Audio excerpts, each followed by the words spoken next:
Armchair commanders, we call the shots. From our living room thrones where the action's hot.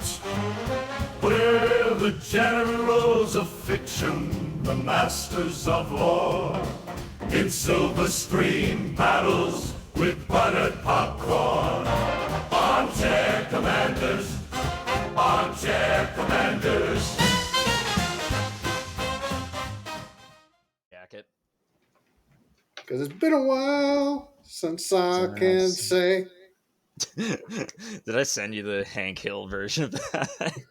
No, but I got it recommended to me on YouTube. Welcome to the Armchair Commanders podcast. My name is 5 John. out of 5 peeled lips. Sorry, I thought we were doing our review now. But anyway, I'm Jack. Lips. Sorry, I get ahead of myself sometimes when we're reviewing art such as this. Yeah. So, trying this again. Welcome to the Armchair Commanders podcast. I'm John. And I'm Jack. And this week, we are reviewing Ernest in the Army. You're goddamn right we did. And, oh, my God. The long-awaited Ernest review. We delayed this how many times? Oh, yeah. It's been a top priority on our list for a while, believe it or not. Mm-hmm. It's just we kept having guests on who were requesting, like, artsy-fartsy film. Yeah. Bitches. I gotta tell you a secret. I loved this movie as a kid. Like, I watched it a lot.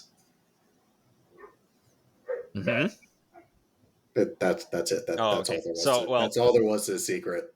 I have a secret for you in that case. I have never seen an Ernest movie before until now.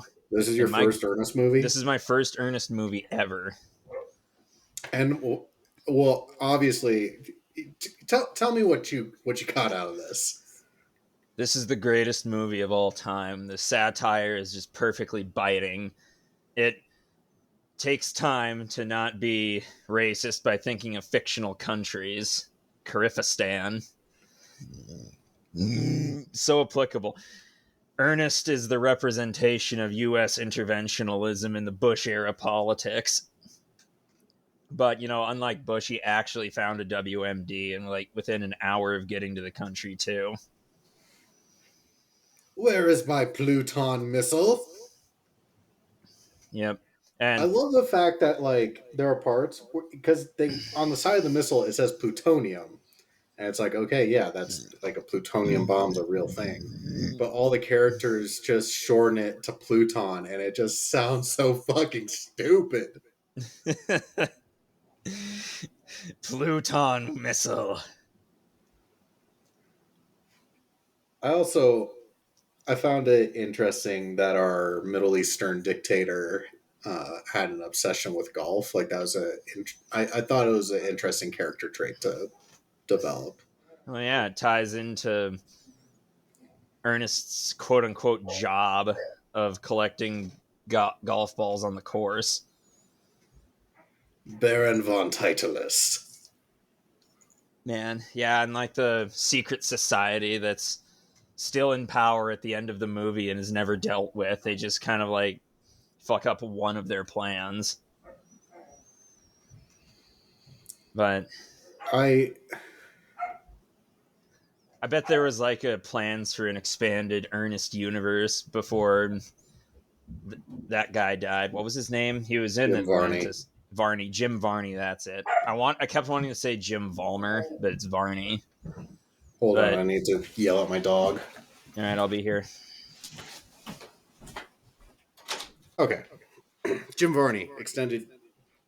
Yeah, before Jim Varney passed away in the year of our Lord 2000, he never got to see just how prescient this movie is to modern times.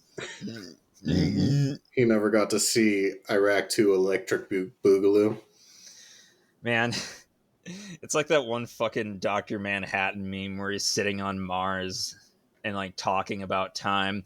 It is 1991. I am involved in a military escalation in the Middle East.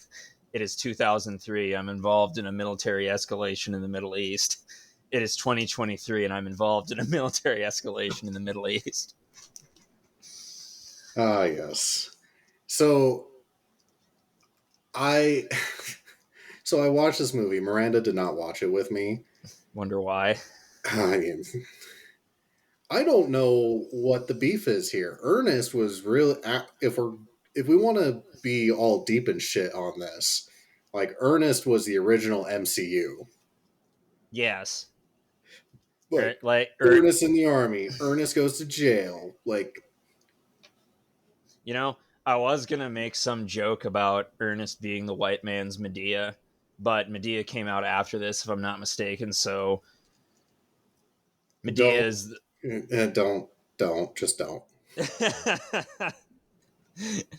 Man, I see where I made a similar comment the other day because I told Miranda, I'm like, yeah, I'm going to watch a Jim Varney movie, and she's like, who? And I'm like, Slinky from Toy Story. She's like, oh, Slinky saves the world. God. And there's only one way you get that trademark voice, and that's exactly what killed him at age 50. Well, 55, 54-ish. Was he a fan of the Whippets, or? No. He was a fan of smoking, John. Oh, well, we used to get lung cancer the old-fashioned way. we used to be a proper country. We got cancer the right way. And now we fucking kill ourselves with popcorn lung and vaping. Kids I don't these know. days. It's just like because that's how Steve-O had his voice altered. Dude. He was big on Whippets. So Yep, I knew that. Also, but anyways, I was like, yeah, we're going to watch Ernest in the Army, and she's like, what? And I'm like, Ernest, like the Ernest movies, and she didn't know what it was. So I used that exact same parallel. I'm like, it's the white person equivalent to Medea. Oh my god. We'll never see a crossover now, too. That could have been. God. That could have cured racism in America. That's what I we am needed. usually not one to be supportive of AI art, but I think in this instance we need to have. You remember when they did the like Tupac hologram at Coachella? Yeah. We need a Ernest hologram to do a film with Medea. Yes. My god. And we shall end racism once and for all, or make it worse. Who knows? Oh. But so I watched this movie, and like I said, I really enjoyed it as a kid. I watched it a lot. It was a movie I got a lot back in the days of Blockbuster still being a thing. Yeah, I was gonna say, like, even I know it was like the darling of video rental stores. Their bread and butter.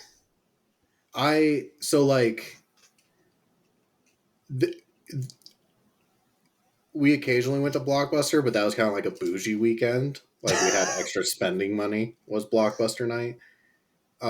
Generally, our place was a place called Hollywood Video, and they had this deal where it was 3 movies, two packs of popcorn, 2 things of candy, and 2 things of soda. So basically like a date night movie pack deal. Okay. But because I was an only kid, it worked out perfectly for my family. So it was like mom picked a movie, dad picked a movie, I picked a movie. Hence, Ernest became a routine pick of mine. Have you seen all of the Ernest universe?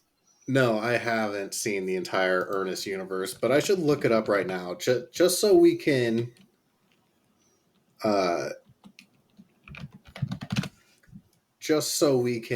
say that we properly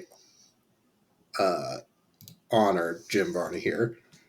Wait, the Ernest Film Festival. What? How was I not told? Okay. So Ernest Film Festival is just a collection of skits and commercials by Jim Varney, and they just put it together in a VHS tape. Okay, so we have Ernest Goes to Splash Mountain. Slam Dunk Ernest. Ernest in the Army. Ernest Scared Stupid. Yep. Ernest Goes to Camp. Ernest Saves Christmas. Ernest Goes to Jail. Ernest Goes to School. Ernest Goes to Africa. Oh god, that's not a good. What? I'm going to need you to Google this because oh god. What is it?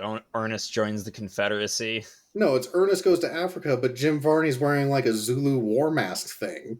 Oh.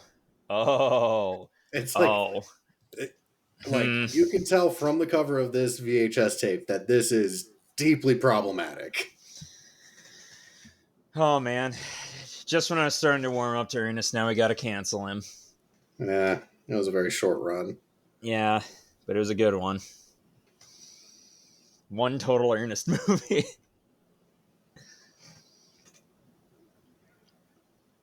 Oh my god, this is the weirdest sentence I've ever read. Is it bad? Okay. You're hanging. She then throws ashes in, because I'm reading the plot device to Ernest Goes to Africa. So, middle of the paragraph. She then throws ashes in his face and rescues Renee, knowing that it is Ernest. So, Ernest does some cross-dressing. They escape in a golf cart and encounter many obstacles, from getting simple firewood to Ernest disguising as a girl and getting kissed by the prince to striking down the bad guys with ostrich eggs. Okay. I mean, he took out, he nearly killed a guy in this movie with his pancakes that defy physics.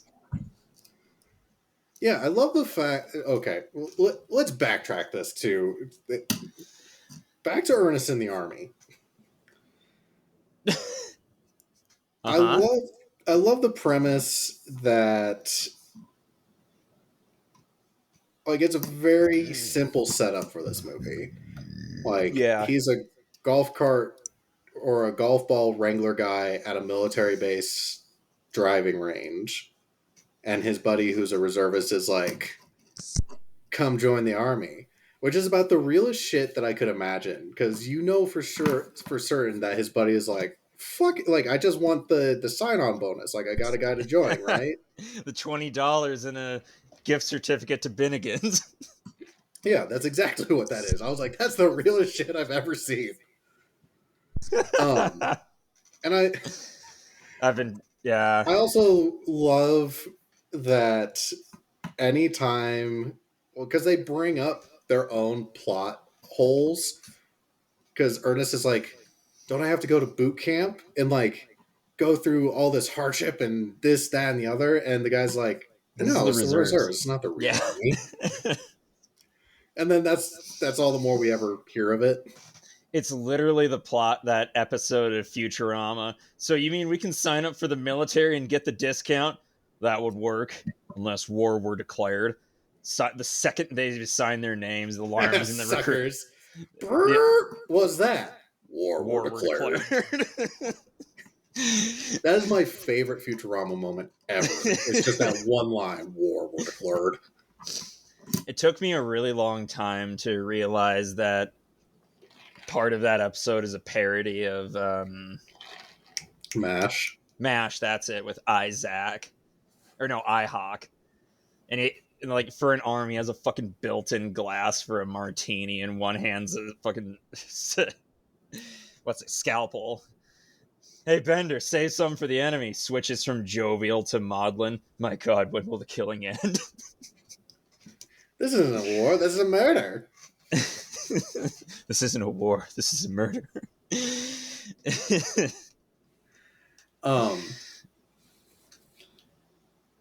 So, God, where was okay? So we have our setting is that essentially this movie is like Ernest isn't in, and I'm not trying to disparage here. Like the reserves are very obviously like the real military. Like I'm not saying they're not. I'm saying as a part of this film, they're like, yeah, Ernest isn't actually like a fucking commando. Okay, like like it's allowing Ernest to be Ernest within the framework of a war movie, basically. Mm-hmm. Um, so they make him like a support unit guy, which brings us to our pancakes. I can tell this Which really bothers you. it doesn't bother me. I thought the pancakes was a great bit of slapstick comedy. See, what bothers me is he drops it from like a 3-inch height and it bores a hole through that guy's lunch tray and crushes his foot. What the fuck did he make the pancakes with? A condensed neutron star?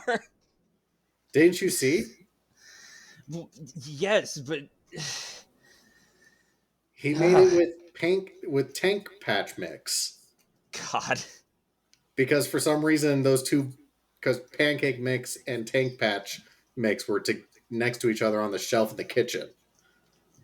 You know, I would disparage that or call that into question, but army bureaucracy maybe. Somebody got the wrong form signed and, you know, crossed those two wires. But I love, yes, I also agree with that though. Like from one moment, it drops like it's a 1,000 pound weight, and then like 2 minutes later, he throws it like a fucking frisbee. Man, So either yeah. there's a continuity error here, or Ernest is a fucking the contender for the next Mr. Olympia competition. Oh yeah, he's definitely built like a brick shit house. It's Man, it's the diet of ooey gooey toad gummies. dude, I would eat the shit out of those. I was actually gonna bring my own gummy food for this review, but I forgot. And Like also gummy my bears. I'm a fan of sour octopuses. It's like one of my Sour. go-to. I've never heard of a sour octopus. Really, you've never heard of those? No, why are you acting so like Dude, really like like sorry, but I'm like sorry I in the I'm sorry in the wide world of gummy food that I haven't seen or heard of gummy octopuses. Okay, like I'm legit not trying to be an asshole here, but how have you not? They're like it kind of everywhere. sounds like you are. Well, I apologize for that. I'm just confused as to how you don't know what they are. They're everywhere. Not around here. Well, that's unfortunate because they're like my go-to theater food. Okay, well when I see you next, like whether you come here or I go to Pier, we can go to the movies and you can buy me some gummy octopuses. Also, I've had a gift for you for over a year and a half now from when I was in Greece that I've been meaning to get to you, but I can't Oh, remember. what'd you get? It's a surprise. Okay, I'll just tell you. It's a T-shirt. It's Oh a. boy. It's actually I have it right here with me. Let's see. It is an authentic ancient Greek T-shirt that says "This is Sparta," and below that it says Mykonos, which is where I bought it. Ouch! Shit. That's going to bring a tear to my eye when I see it. Yeah, authentic ancient Greek T-shirt like they used to wear.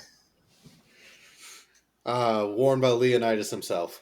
Mm-hmm. He was more of an Under Armour guy. Fuck Nike. No, actually, I can see Leonidas being a tap out guy because he's a douchebag. But No, he's like an affliction. wow, that's a deep cut. I've never even heard of that one. You've never heard of affliction? Oh, No. really? Oh, fuck out of here.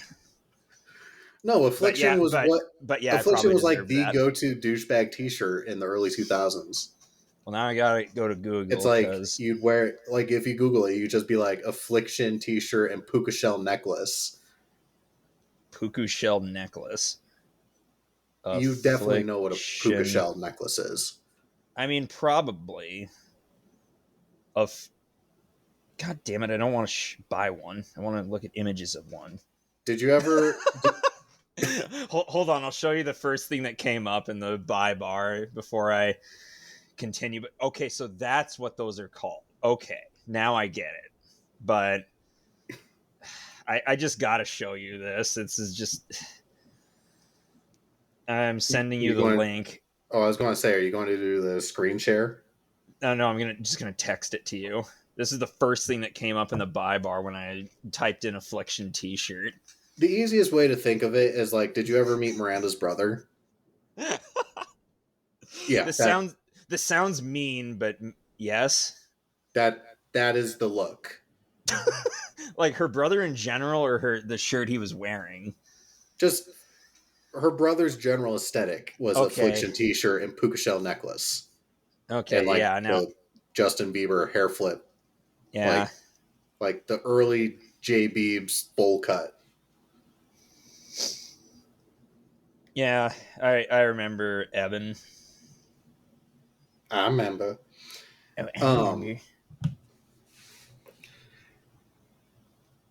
Speaking of like slapstick comedy, though. Oh, yeah, I remember those Surfer Bros. But anyway, slapstick.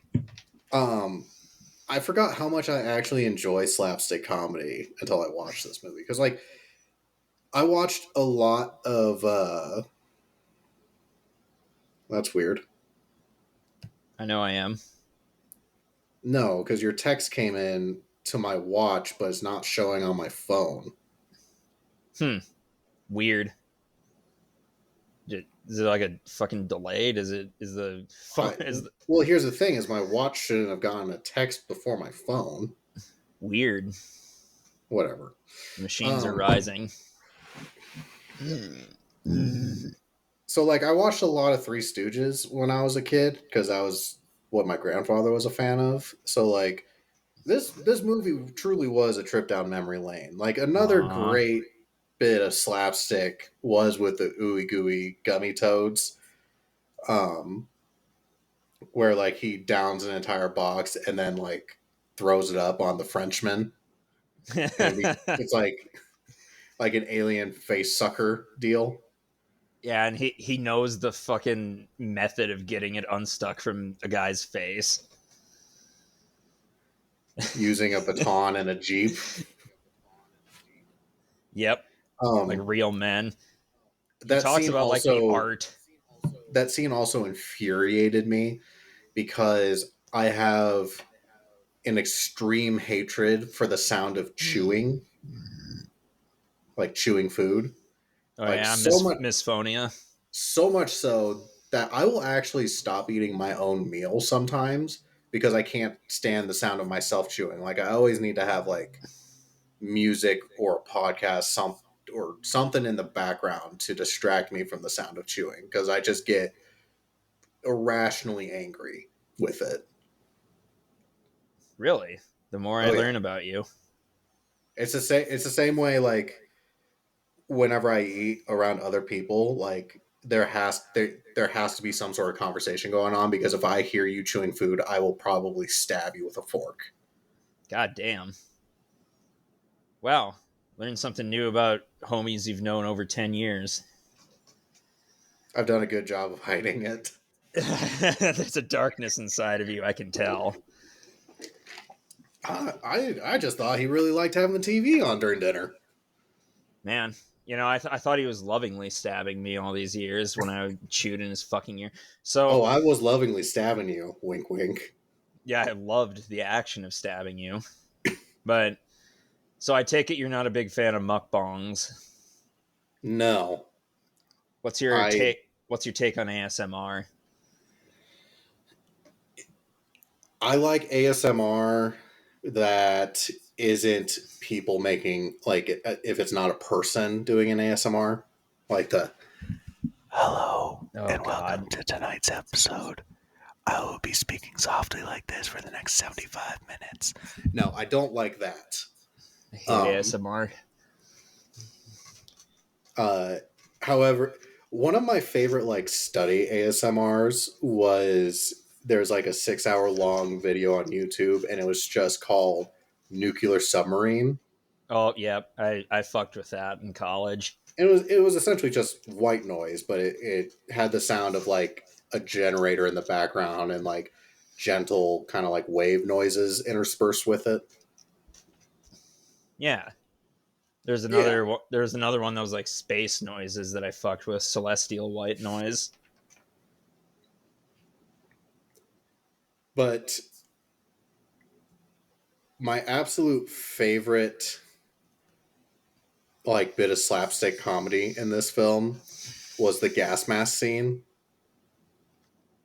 Oh god, yeah. because there's a scene where they're learning how to put on their gas masks, and in typical Ernest fashion, there's a fucking scorpion in his, and so he just like loses his shit. And then he fumigates it with the gas that sloughs off your skin. That's right. See, while we're on the subject of favorite slapstick, um, him like fucking throwing the pancake and it's sticking in that tank like a ninja star, top tier. But my least favorite bit of slapstick when he got his tongue stuck on the grill. Like, Oh, ooh, that's a third degree burn. what do you think of the push-up jellyfish scene? Gross. And also, he very clearly said, "Give me 20," but and I get Ernest is an idiot, but then when we tune back into him, he's like on 1,221. That's probably why he could throw the fucking neutron star pancake. Now that you mention it, yeah. Maybe this movie's better with continuity than we gave it credit for. And What was it? Something fish swim fasticus. it's Like he native just to the warm waters of Zanzibar. like he just came up with some bullshit scientific name for it. Yeah, like he's not exactly in the top hitters of intelligence, but he just knows this jellyfish. Um, what did you? I wanted to bring this up because I tried having this conversation with Miranda the other day when I watched this movie, and she shut it down immediately. It was like, "You're fucking stupid," um, and it's all based. I didn't realize I was thinking this way until you literally, we were texting back and forth about this movie, and you sent me a link that was like all the different tropes surrounding Middle Eastern Yeah, films, it's called not necessarily films, but like totally media. not Middle Eastern countries in fiction, like Karak and Bialya from DC Comics. Right. Totally not Iraq and Iran. But like the article you sent me to read was very well done because it's like usually media divides the Middle East into kind of like three different categories as far as like, you know, like they've labeled like one is like the Arabian Nights where it's like, very obviously like Aladdin is the super, Disneyfied version of the Middle East, or you have like DC that comes up with a bullshit made up country. But it's always like Karifistan. Like because we can't divine the fact that a country's in the Middle East unless we add the word "stan" to it. Which, for those of you at home, know that means land of. So Afghanistan, land of Afghans. Fun fact for you. Jackofistan. Jackistan, you bitch. That's like my go-to fictional country name whenever I'm like in a strategy game or something and I have to name my own country, the quote unquote Democratic People's Republic of Jackistan. It's one of the four of those things. I know we did like a tabletop like fictional country game. The model UN and fucking world Yeah, politics where in we college. were China Zambia. Yep. They took our hoodoos. Our hoodoo Farmia. Yeah, the fucking failed state of Hoodoo Farmia, and now it's the Grand Empire of China Zambia. I can't even remember what our opposing nation was, but Franco-Prussia. Oh, Franco-Prussia, that's right. Yeah, those But in goddamn high school, we did a similar kind of exercise, and me being like, I'm so smart because I was, a high schooler, and Team America was my favorite movie at that point. So I was like, hey, what if we named our country Durkistan?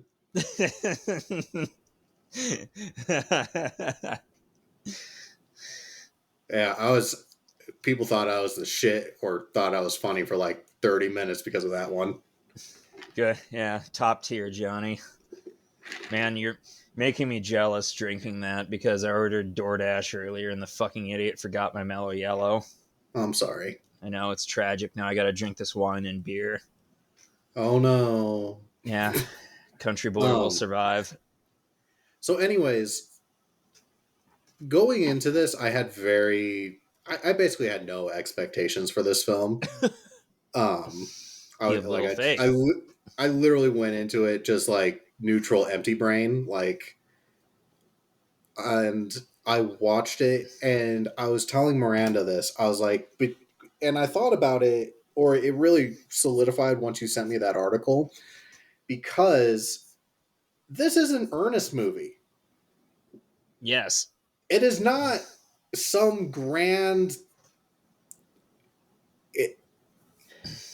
It's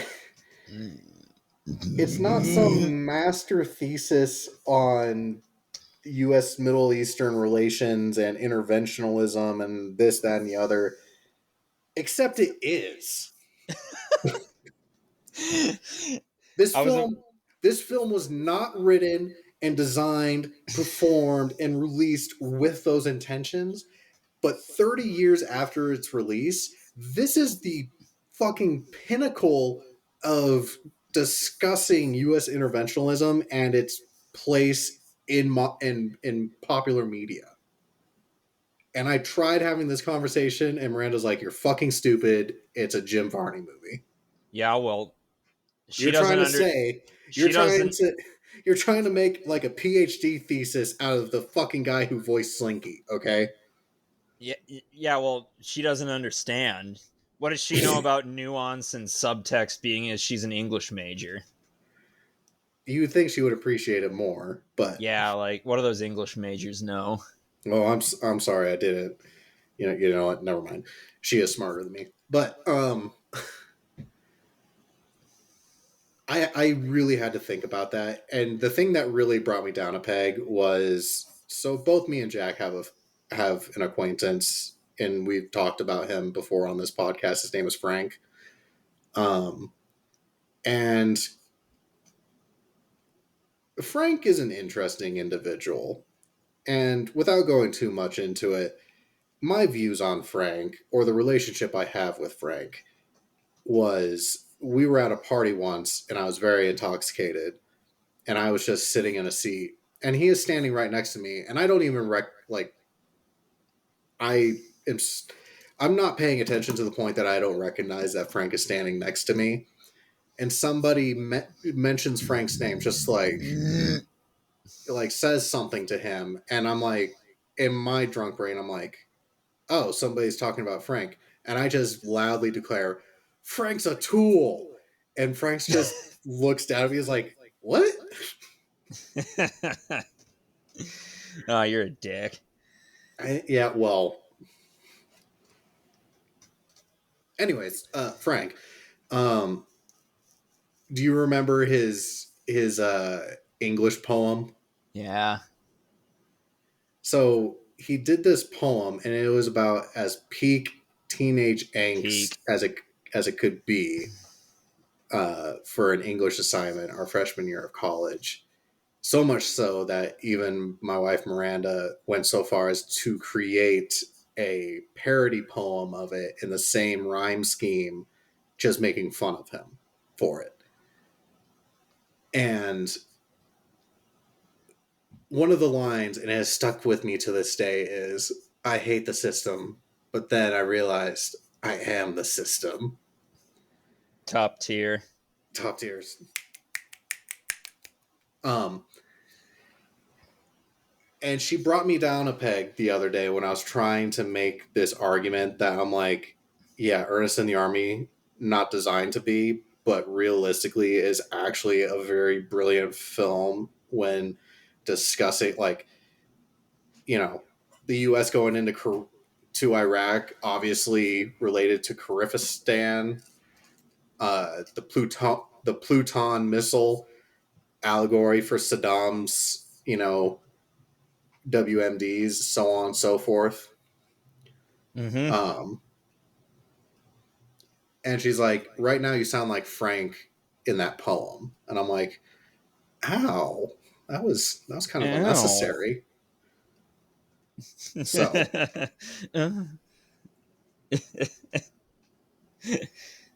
we could even talk about the media and its incessant need to get the scoop with our reporter lady character. Yeah, the goddamn lying media. Or our general who does everything for his public image because he wants to have a career in politics after his military Or how you can't experience. or how you can't trust British or French people That's right. ever.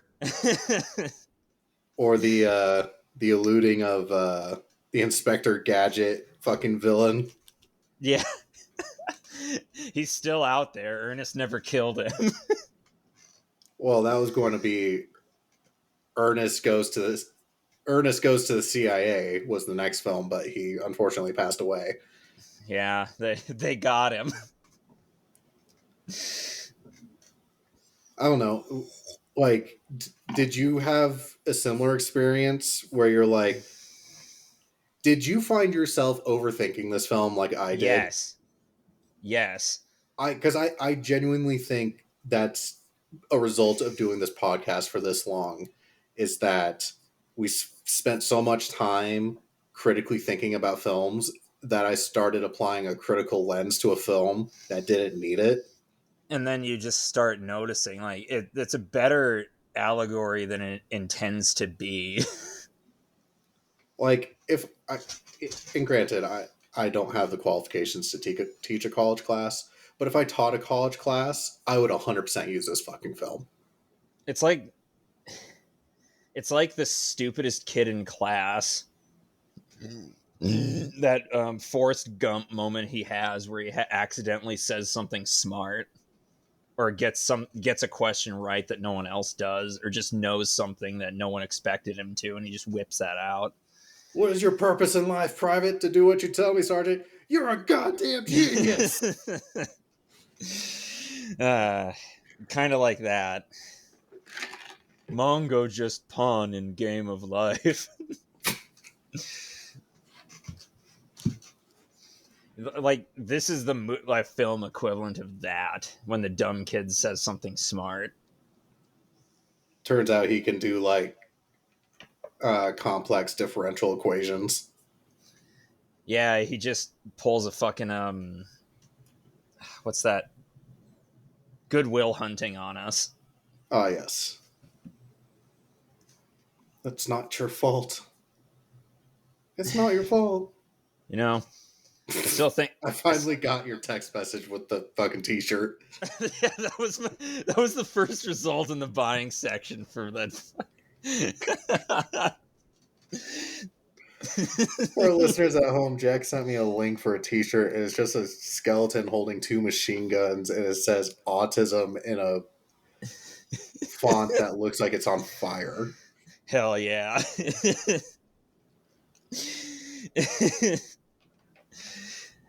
I was searching up funny clothes in the Discord chat one night, and I once got like this shiny reflective hat with the F slur on the front of it. I think, honestly, I think we should come up with a Armchair Commander sticker line, because obviously we have our podcast sticker, but I mean, like, we should come up with like 2 or 3 like meme stickers for films, and I think we should use fucking Ernest for one of them. We should have Jonah Hex smoking a fat doobie with bloodshot eyes. And it just And says Hex Yeah. and it says Hex Yeah in rainbow lettering under it. I'm sure DC wouldn't sue the shit out of us for that. Oh, they can try and probably would succeed. Like, I was trying to make a bold statement there, but then I was like, you know what, he's kind of right, and I just kind of changed my tune halfway through. That's right, DC. Go ahead and protect your Confederate character. Yeah, you assholes. If you do, you're racist.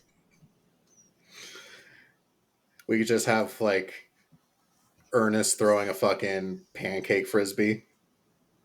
Mm-hmm. Better yet, I wanted to bring this up, which was, what are the fucking armored vehicles in this movie? I was wondering that too. They're not anything I've ever seen. They look like they're golf carts that they just, like, weirdly welded metal plates onto. I think that was the point. They're so fucking weird looking, but they're not any. Because I tried looking, and maybe I'm just dumb.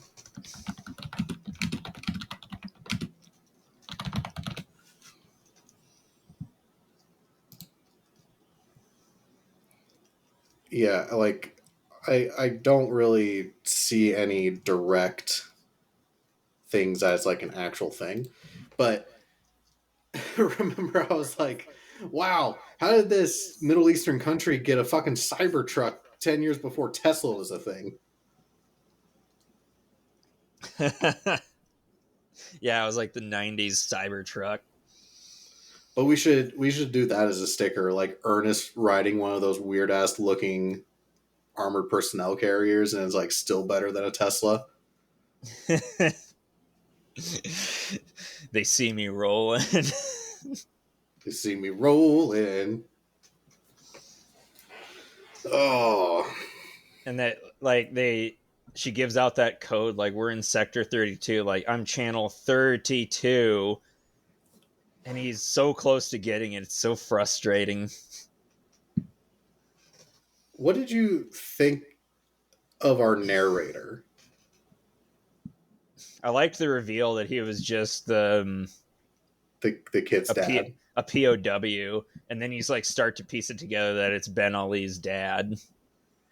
So here's the thing, like having a guy as a narrator who turns out to be a real character in the end, totally cool with that as a concept. But there's a couple of times where like it flashes to him actively saying the things that he was saying as a narrator in his prison cell, which just alludes to the fact that all of his narration is in front of all these other prisoners that he's a prisoner with. And then I started to think about Matthew McConaughey. Like, have you ever seen that video clip of him and Woody Harrelson? And Woody Harrelson's like, could you just please stop for 2 minutes and not say some weird ass fucking shit? No. Oh, it's terrific. But I thought about that moment and I'm like, if I was a POW in a prison cell and the guy I was in the cell with just like very dramatically is like, and the great American warrior is prophesied to save us. And I'll be like, if I was in that situation, I'd be like, motherfucker, shut the fuck up. Like, I'll stab you like I stabbed that guy I heard chewing. Exactly. I was just thinking about that. It's like all the people around him must have been like, when will this guy just stop talking? This is bad enough. Man, such a beautiful movie, even when he's peeling off and putting back on his fucking lips. The desert sun certainly has a diverse effect on chocolate milk. Yeah, he's just drinking chocolate milk in his canteen. God damn it. And like he pours it out and it's all curdled and disgusting. Yeah. Ugh, it's so damn hot. Milk was a bad choice. It's not smart comedy, but it's fucking it's funny. It ain't smart comedy, but it's comedy. It's not something. clever, but it's fucking funny, okay? I like that they did the milk joke before Anchorman. I am a man. I am an anchor man. Uh, what are you drinking tonight? I am drinking Bellagio Chianti. I figured I'd be drinking something high end for such a highbrow movie such as this. I also got one beer brand beer and two peebers left. Pabers. So yeah, it's that dystopian beer that I usually drink. It's from Lost Cabin. It's literally just called beer, and it's a craft lager. Amanda really liked it. Oh But yeah, she did. yeah, and it tastes exactly like a brand of beer called Beer Wood. Like I really like it simply because I feel like I'm drinking something I paid for. There's no lies detected in this drink. And the Bellagio Chianti, it's all right. The I'm not an Fellatio alcoholic. Chianti, It's called a smorgasvine, and it's culturally it's important. classy. And I can see you're drinking the finest Baja Well, Blast. I'm Baja blessed today. Yeah.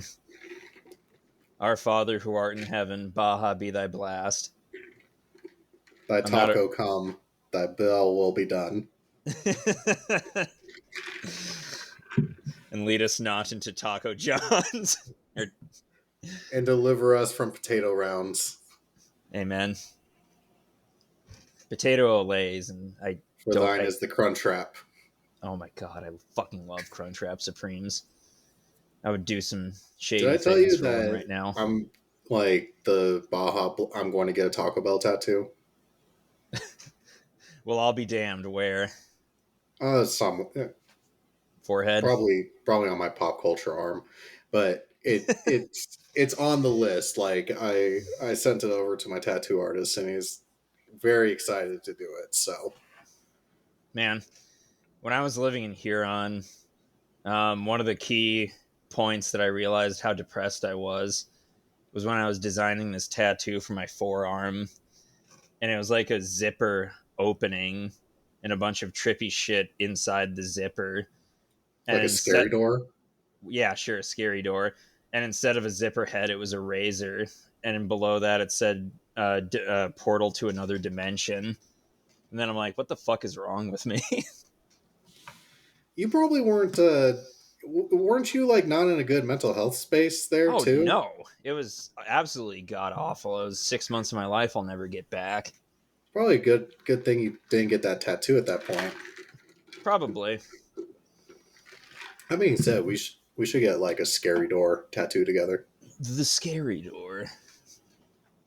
Look look into the mirror, Mayor, and you will see who the real vampire is. I can't. I'm a vampire. There was time now. Oh wait, I can read braille. Fucking hands fall off. Uh, I with think this it's with this device, I shall create the most dangerous known being in the universe. A regular guy steps out. It was humans.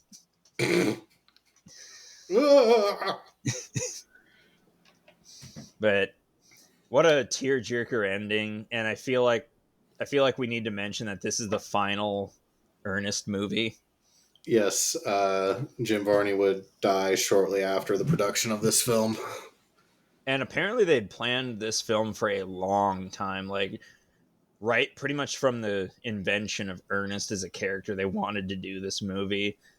But when production came down on them, they were pressured to do Ernest Saves Christmas instead so they could get out a movie for the Christmas season. And they kept putting it off and putting it off. And then they're like, you know what, we're bored. Let's finally do Ernest in the Army. And then he promptly died. Typical Hollywood. But at Yeah, least he got man. it done. Yeah, I'm really glad that we got this. So at least it's not a what could have been. It was a what was. I think it's about time that we gave this a rating. And the thing with this film is that there's about like 70. Usually there's like one standout thing that we use for our Mm-hmm. rating Because stars are stupid. because stars are stupid. Um, and sometimes we actually struggle finding something for a film, depending on what it is. This film is the exact opposite because, like, every scene, there's like, this should be our fucking rating. No, this should be our fucking rating. I know. It Because just it's keeps like, setting the bar. because it's like, oh, golf ball should be our rating. And then it's fucking pork rinds. No. It's scorpions and gas masks. No. It's fucking canteens of chocolate milk. No. It's just a never ending list of bullshit. Yeah. And Fucking each one better than the other. 1 to 5 rip off Cybertrucks.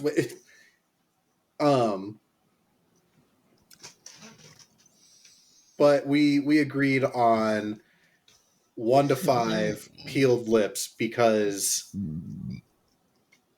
Ernest has an issue being in the desert with moisture, so his lips get chapped and peel off, and then inevitably he leaves it as like a set of breadcrumbs for his allies to find him. Yeah. And then when he finally gets to kiss his news anchor idol, like the lips peel off and are left on her lips and she's grossed out, and like even a good moment gets ruined for like peeled lips is about as good as it gets. So 1 to 5 sets of peeled lips. 5 out of 5 peeled lips. Final answer. I give this 4.5, and the reason I give it 4.5 is, like I said earlier, this movie, I enjoyed it as a kid. I enjoy it now. I think it's funny. I don't think like the acting is meh, but all of the things that make this film great is 100% hindsight and looking back at it like 2020, like hindsight's 2020 and whatnot. This film was not designed to be some sort of masterpiece of, literary comparisons, because it wasn't designed to be that, and we're just taking it that way today. That's why I'm docking it half a set of lips. Oh, harsh. What do you mean? Do you think anybody coming into this podcast would have expected us to give a fucking perfect rating to an Ernest movie after? How could like, you? We've been way harsher on way technically better films than this. Well, I mean, yeah, but that's our charm, right? Like, we give a chance for shit movies like this. And, works of art like Ernest in the Army, or that Bollywood movie that we reviewed that I can't remember. Kasari, that blew my fucking mind. With the saffron turban. Indian 300. Indian 300. No, I would say that 300 was the white guy Kasari. I will not elaborate. But 300 came out first. Shut up. It's like our conversation earlier. Ernest is the white man's Medea, even though Ernest came before Medea. Man, yeah, that's the whole thing, and still a bum that we'll never get a crossover that will solve racism forever or make it worse. I genuinely think that would have solved. We would have world peace if we had Ernest marries Medea. Yeah. What could have been, of saddest words of tongue and pen, the saddest are these. What could have been. But anyway, let's go over to Rotten Tomatoes, which I just fucking closed that on accident. Tomatoes, Ernest in the Ernie. God damn it. There it is. So the thermometer is 17% and the popcorn meter is 32%. No, both these are fucking wrong and stupid. Everybody can go fuck themselves. Everybody got this film wrong. I can't wait till we can become a tomato critic and get that rating bumped up. Yeah, it predicted the Iraq War. Well, the second one. Yeah, The opening scene where Ernest is on the cleanup crew for the Twin Towers. Jesus. And he gets motivated to join the army. Ernest goes to Afghanistan. Yeah. Or Ernest goes to the World Trade Center. He was the only survivor on the upper levels.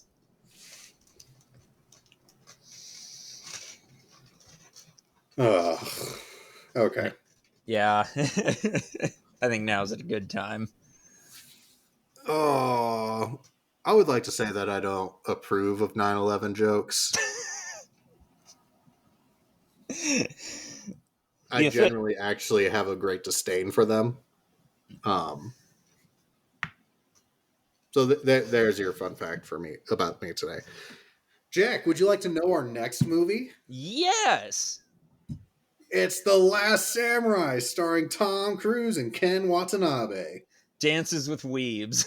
Shut the fuck up. I know, I'm kidding. You haven't seen Last Samurai, have you? Nope. Not at all. Here's what I will say. Where the fuck did you get that? Oh, the tech deck? You just fucking pointed a tech deck at me out of nowhere to make a point. I'm listening. Whatever you gotta say, I'm all ears. Whatever you gotta say. Okay, for our listeners at home, because you can't see this, if you're not familiar, tech decks are like little mini skateboards that were popular in the early 2000s. And you could it was basically like a skateboard for your fingertips. And when I record these episodes, I generally have some sort of fidget on my desk, whether it's like a spinner, tech deck, whatever, just something. I probably have ADHD, but it's not been diagnosed. But anyways, so this tech deck, me and my wife went to a Green Day concert last year, and my wife's a huge Green Day fan, so she got pit tickets with VIP, all that kind of stuff, and it came with a goodie bag. And so what I have is a Green Day specific tech deck.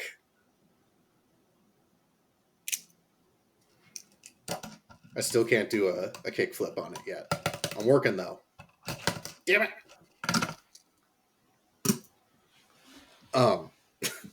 Anyways, my point to be made. Are you still there? Oh yeah, I'm still listening. Okay.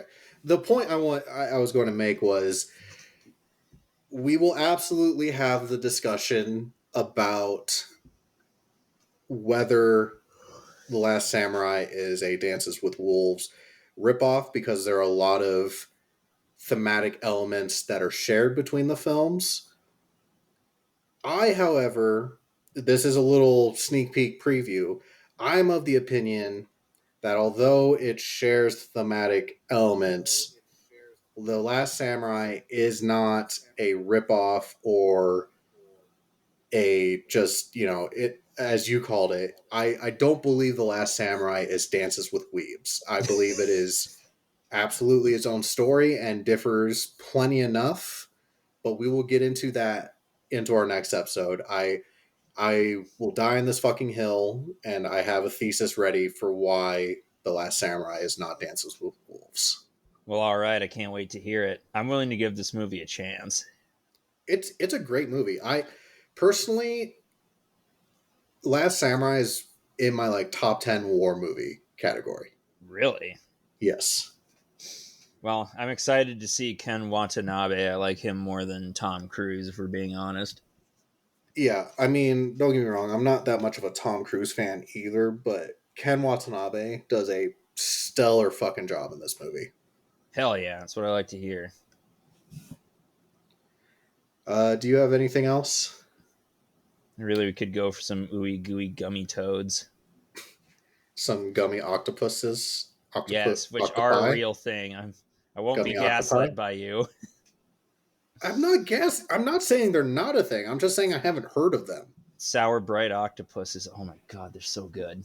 I'm How going can to we go Google for this some right fucking now. sour bright octopuses?